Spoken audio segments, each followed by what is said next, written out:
നമുക്ക് നിശബ്ദമായിട്ടിരിക്കാം. ജീവിതത്തിലെ ചില സാഹചര്യങ്ങളിൽ നമ്മൾ നിശബ്ദത പാലിക്കേണ്ടതുണ്ട്. 3 സാഹചര്യങ്ങളെ ഞാനിപ്പോൾ പറയുന്നുള്ളൂ.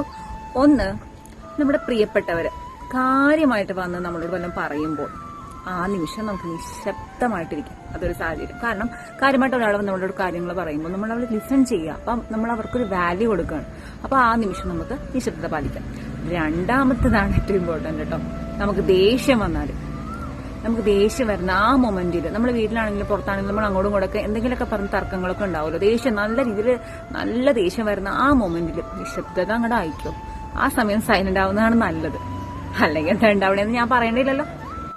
ആൻഡ് ദ ലാസ്റ്റ്, 3ാമത്തെ സാഹചര്യമാണ്, നിങ്ങളുടെ പ്രിയപ്പെട്ടവര് നിങ്ങളുടെ വാക്കുകളെ വില കൽപ്പിക്കാത്തൊരു സാഹചര്യം വന്നാൽ ആ നിമിഷങ്ങൾ സൈലന്റ് ആയിക്കോട്ടോ. അതാണ് ഏറ്റവും നല്ലത്. നമ്മൾക്ക് വിലയില്ലാന്ന് കണ്ടു കഴിഞ്ഞാൽ പിന്നെ നമ്മൾ അവിടെ കിടന്നുകൊണ്ട് ചിലച്ചത് കൊണ്ടോ കാര്യങ്ങൾ സമ്മർദ്ദിക്കാൻ നോക്കിയത് കൊണ്ടൊന്നും ഒരു കാര്യമില്ല. ആ ഒരു സിറ്റുവേഷനിലും നമ്മൾ എന്താവണം? സൈലന്റ്. അപ്പൊ ഈ 3 സാഹചര്യങ്ങൾ മറക്കണ്ട. മിണ്ടാതെ പോവാം. ബൈ.